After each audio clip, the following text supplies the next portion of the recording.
Praise the Lord. आज 11 तारीख शनिवार, मार्च का महीना। हम लोग लेंट का मौसम में 18वां दिन में है।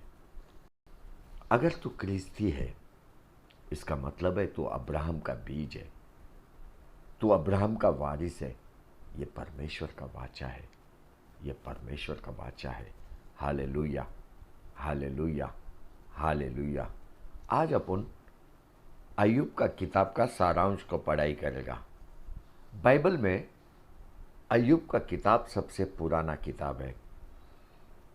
ये किताब को अगर अपन देखेगा तो ये अब्राहम, इसहाक, याकूब, जोसेफ के समय का किताब है। ये किताब में एक मनुष्य का कहानी को देखते हैं अपन। वो अपना सब कुछ खो देता है, उसका धन दौलत को खो देता है, वो अपना परिवार को खो देते हैं। इतना ही नहीं, अपना स्वस्थता को भी खो देता है। वो केवल प्रश्नों से संघर्ष करते रहता है, क्यों क्यों क्यों। ये किताब को देखेगा तो स्वर्गीय वाद विवाद से शुरू होता है। अभी ये वाद विवाद किसका बीच में?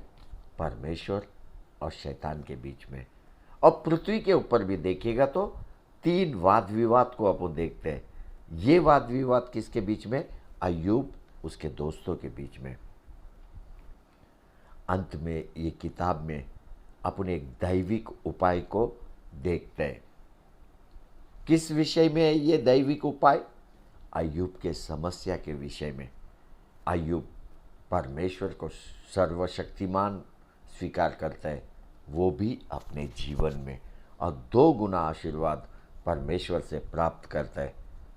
परीक्षा से पहले जो कुछ भी अय्यूब के पास था, उससे दुगना परमेश्वर उसको देता है। अय्यूब का 2 अर्थ है, एक छल किया हुआ और दूसरा पश्चाताप किया हुआ। ये दोनों भी अर्थ अय्यूब का किताब को लागू होता है। लेकिन अपने को ये नहीं मालूम कि ये किताब किसने लिखा। कई नाम सामने आता है, जैसा अय्यूब का, एलीहू का, मूसा का, सोलमोन का, यशायाह भक्त का, हिजकिय्याह राजा का, यिर्मयाह का, बारूच का और एजरा का। लेकिन परंपरा बोलता है मूसा ने यह किताब को लिखा। क्यों? पढ़ते हैं अय्यूब का किताब 1 अध्याय 1 वचन। ऊज देश में अय्यूब नाम का पुरुष था।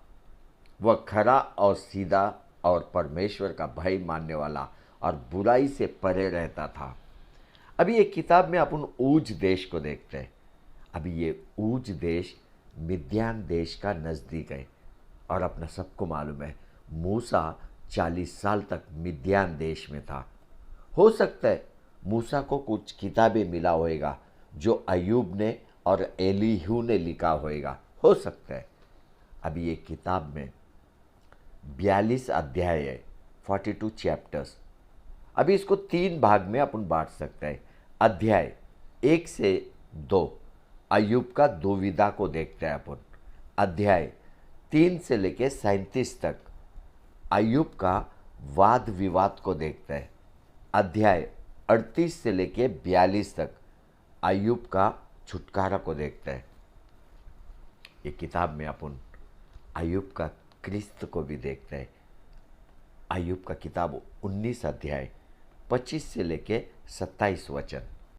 मुझे तो निश्चय है कि मेरा छुड़ाने वाला जीवित है और वह अंत में पृथ्वी पर खड़ा होगा, और अपनी खाल के इस प्रकार नाश हो जाने के बाद भी मैं शरीर में होकर ईश्वर का दर्शन पाऊंगा।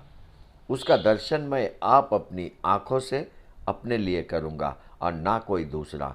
यद्यपि मेरा हृदय अंदर ही अंदर चूर चूर भी हो जाए, तो भी मुझ में तो धर्म का मूल पाया जाता है।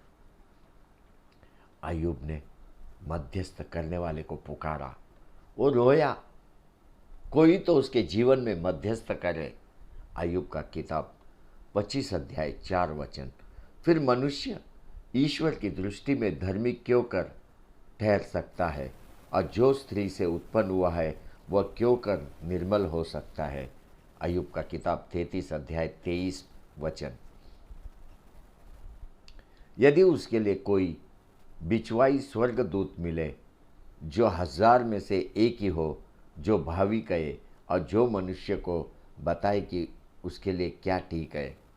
अय्यूब का किताब 9 अध्याय 33 वचन। हम दोनों के बीच कोई बिचवाई नहीं है जो हम दोनों पर अपना हाथ रखे, वह अपना सोटा मुझ पर से दूर करे। देखो, कुछ प्रश्न ये किताब में अपन देखते हैं। प्रश्न देखो, अय्यूब क्या बोल, क्यों परमेश्वर इतना सामर्थ्य है, परमेश्वर इतना प्रेम से भरा हुआ है, तो क्यों एक धर्मी संघर्ष करता है। देखो, कई बार धर्मी इसलिए संघर्ष करता है ताकि उसके धार्मिकता को शुद्धता मिले, उसके धार्मिकता को शुद्ध किया जाए। इतना ही नहीं, निर्दोष व्यक्ति को भी पश्चाताप करने का जरूरत है। क्योंकि अगर कोई व्यक्ति घमंड में आए या तो अपना धार्मिकता के लेके वो गर्व करे, उसको नम्र होना बहुत जरूरी है। उसके परमेश्वर का महानता को अपने जीवन में स्वीकार करना जरूरी है। क्योंकि बाइबल बोलता है फिलिपियों की किताब 2 अध्याय 10 वचन में कि जो स्वर्ग में और पृथ्वी पर और जो पृथ्वी के नीचे है, वे सब यीशु के नाम पर घुटना टेके। प्रभु ही सर्वज्ञानी है, प्रभु ही सर्वशक्तिमान है, प्रभु ही भला है। नम्र कर, अपने आप को नम्र कर, भय रख, परमेश्वर का भय रख। बच्चों, बाइबल पढ़ना शुरू कर, क्योंकि बाइबल का वचन ही तेरे को नम्र कर सकता है। क्योंकि अपना बाइबल, उसमें का वचन बोलने वाला वचन है, बात करने वाला वचन है। तेरे हर प्रश्न का उत्तर ये वचन के अंदर है। अय्यूब ने बोला, क्या परमेश्वर मेरा सुनता नहीं? क्या परमेश्वर मुझे दंड दे रहा है? क्यों परमेश्वर दुष्ट को उन्नति से उन्नति में बढ़ाता है? ऐसे सब प्रश्नों का परमेश्वर ने स्वयं अय्यूब को उत्तर दिया। ये बातें अपन अध्याय 38 से लेके 42 तक देख सकते हैं। परमेश्वर ने वाद विवाद का अंत किया। कैसा परमेश्वर ने वाद विवाद का अंत किया? स्वयं परमेश्वर ने आंधी में से अय्यूब से बातचीत किया। पढ़ते अय्यूब का किताब 40 अध्याय 6 वचन से लेके 9 वचन तक। तब यहोवा ने अय्यूब को आंधी में से यह उत्तर दिया, पुरुष की नाई अपनी कमर बांध ले, मैं तुझसे प्रश्न करता हूँ और तू मुझे बता, क्या तू मेरा न्याय भी व्यर्थ ठहराएगा? क्या तू अब निर्दोष ठहरने की मनसा से मुझको दोषी ठहराएगा? क्या तेरा बाहुबल ईश्वर के तुल्य है? क्या तू उसके समान शब्द से गरज सकता है? यही किताब में अपन देखते हैं, शैतान परमेश्वर को चुनौती देता है और शैतान का चुनौती को परमेश्वर मौका करके लेता है, अय्यूब को दुगना आशीर्वादित करता है, दुगना। Hallelujah, hallelujah. अय्यूब का कहानी अपने को सिखाता है, संघर्ष का निवारण करने के लिए अपनी समस्या को समझ, अपनी समस्या को समझ। अय्यूब एक धर्मी, इतना ही नहीं, परमेश्वर के लिए समर्पित, फिर भी उसने अपना सब कुछ खोया। आपको मालूम है, परमेश्वर ने अय्यूब के तीनों दोस्तों को डांटा। इतना ही नहीं, उनको बोला कि अय्यूब योग्य है, योग्य। पढ़ते अय्यूब का किताब 42 अध्याय 7 वचन।